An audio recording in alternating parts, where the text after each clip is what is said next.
क्या आप जानते हैं एक ऐसा व्रत भी है जिसे स्वयं भगवान श्री राम ने विजय प्राप्त करने के लिए किया था। क्या सच में विजया एकादशी का व्रत करने से हर कठिनाई पर विजय मिल सकती है?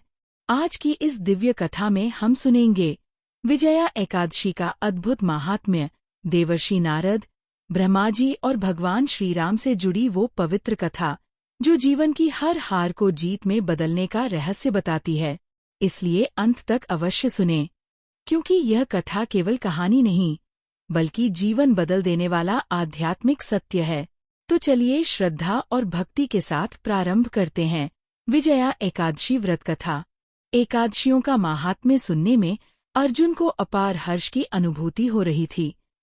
जया एकादशी की कथा का श्रवण रस पाने के बाद अर्जुन ने कहा, हे पुंडरीकाक्ष, फाल्गुन माह के कृष्ण पक्ष की एकादशी का क्या नाम है तथा उसके व्रत का क्या विधान है? कृपा करके मुझे इसके संबंध में भी विस्तार पूर्वक बताएं। श्री कृष्ण ने कहा, हे अर्जुन, फाल्गुन माह के कृष्ण पक्ष की एकादशी का नाम विजया एकादशी है।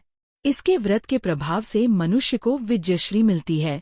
इस विजया एकादशी के महात्म्य के श्रवण एवं वाचन से सभी पापों का अंत हो जाता है। एक बार देवर्षि नारद ने जगत पिता ब्रह्मा जी से कहा, हे ब्रह्मा जी, आप मुझे फाल्गुन माह के कृष्ण पक्ष की विजया एकादशी का व्रत तथा उसकी विधि बताने की कृपा करें।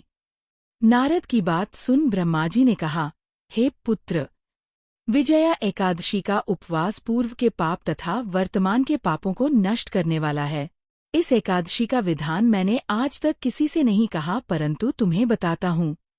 विजया नाम की ये एकादशी उपवास करने वाले सभी मनुष्यों को विजय प्रदान करती है।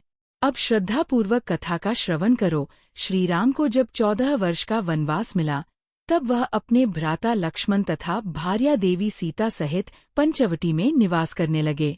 उस समय महापापी रावण ने माता सीता का हरण कर लिया।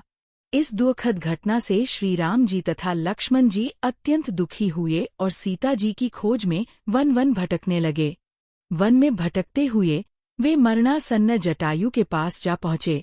जटायु ने उन्हें माता सीता के हरण का पूरा वृत्तांत सुनाया और भगवान श्री राम जी की गोद में प्राण त्याग कर स्वर्ग की ओर प्रस्थान किया। कुछ आगे चलकर श्री राम व लक्ष्मण की सुग्रीव जी के साथ मित्रता हो गई और वहां उन्होंने बाली का वध किया। श्री राम भक्त हनुमान जी ने लंका में जाकर माता सीता का पता लगाया और माता से श्री राम जी तथा महाराज सुग्रीव की मित्रता का वर्णन सुनाया। वहां से लौटकर हनुमान जी श्री रामचंद्र जी के पास आए और अशोक वाटिका में माता सीता से भेंट का सारा वृत्तांत कह सुनाया। सब हाल जानने के बाद श्री रामचंद्र जी ने सुग्रीव की सहमति से वानरों तथा भालुओं की सेना सहित लंका की तरफ प्रस्थान किया। समुद्र किनारे पहुंचने पर श्री राम जी ने विशाल समुद्र को घड़ियालों से भरा देखकर लक्ष्मण जी से कहा, हे लक्ष्मण, अनेक मगरमच्छों और जीवों से भरे इस विशाल समुद्र को कैसे पार करेंगे? प्रभु श्री राम की बात सुनकर लक्ष्मण जी ने कहा, भ्राताश्री, आप पुराण पुरुषोत्तम आदि पुरुष हैं। आपसे कुछ भी अदृश्य नहीं है। यहाँ से आधा योजन दूर कुमारी द्वीप में वग्दालभ्य मुनि का आश्रम है। वह अनेक नाम के ब्रह्माओं के ज्ञाता है। वह ही आपकी विजय के उपाय बता सकते हैं। अपने छोटे भाई लक्ष्मण जी के वचनों को सुन श्री राम जी वग्दालभ्य ऋषि के आश्रम में गए और उन्हें प्रणाम कर एक ओर बैठ गए। अपने आश्रम में श्री राम को आया देख महर्षि वग्दालभ्य ने पूछा, हे श्री राम, आपने किस प्रयोजन से मेरी कुटिया को पवित्र किया है? कृपा कर अपना प्रयोजन कहें प्रभु। मुनि के मधुर वचनों को सुन श्री राम जी ने कहा, हे ऋषिवर, मैं सेना सहित यहाँ आया हूँ और राक्षसराज रावण को जीतने की इच्छा से लंका जा रहा हूँ। कृपा कर आप समुद्र को पार करने का कोई उपाय बताएं। आपके पास आने का मेरा यही प्रयोजन है। महर्षि वग्दालभ्य ने कहा, हे राम, मैं आपको एक अति उत्तम व्रत बतलाता हूँ, जिसके करने से आपको विजयश्री अवश्य ही प्राप्त होगी। यह कैसा व्रत है मुनिश्रेष्ठ, जिसे करने से समस्त क्षेत्रों में विजय की प्राप्ति होती है?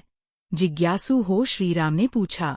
इस पर महर्षि वग्दालभ्य ने कहा, हे श्री राम, फाल्गुन माह के कृष्ण पक्ष की विजया एकादशी का उपवास करने से आप अवश्य ही समुद्र को पार कर लेंगे और युद्ध में भी आपकी विजय होगी।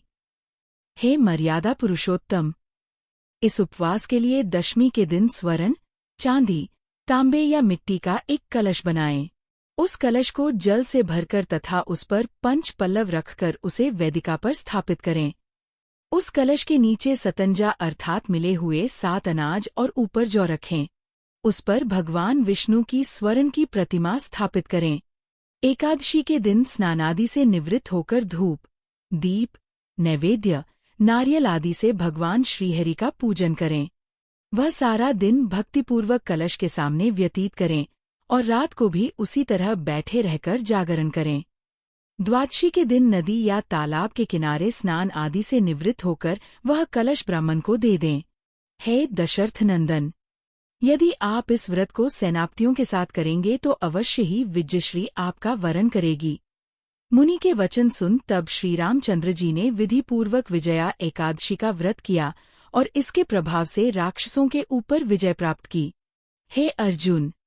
जो मनुष्य इस व्रत को विधि विधान के साथ पूर्ण करेगा, उसकी दोनों लोकों में विजय होगी। श्री ब्रह्मा जी ने नारद जी से कहा था, जो इस व्रत का माहात्म्य श्रवण करता है या पढ़ता है, उसे वाजपेय यज्ञ के फल की प्राप्ति होती है। कथास आर भगवान विष्णु का किसी भी रूप में पूजन मानव मात्र की समस्त मनोकामनाएं पूर्ण करता है। हालांकि श्रीराम स्वयं विष्णु के अवतार थे, अपितु अपनी लीलाओं के चलते प्राणियों को सद्मार्ग दिखाने के लिए उन्होंने विष्णु भगवान के निमित्त इस व्रत को किया। विजय की इच्छा रखने वाला इस उपवास को करके अनंत फल का भागी बन सकता है। तो भक्तों, ये थी पावन विजया एकादशी व्रत की महिमा, जिसे स्वयं भगवान श्रीराम ने अपनाकर विजय प्राप्त की। इस कथा से हमें सीख मिलती है कि सच्ची श्रद्धा, संयम और भगवान के स्मरण से जीवन के सबसे बड़े संकट भी दूर हो जाते हैं।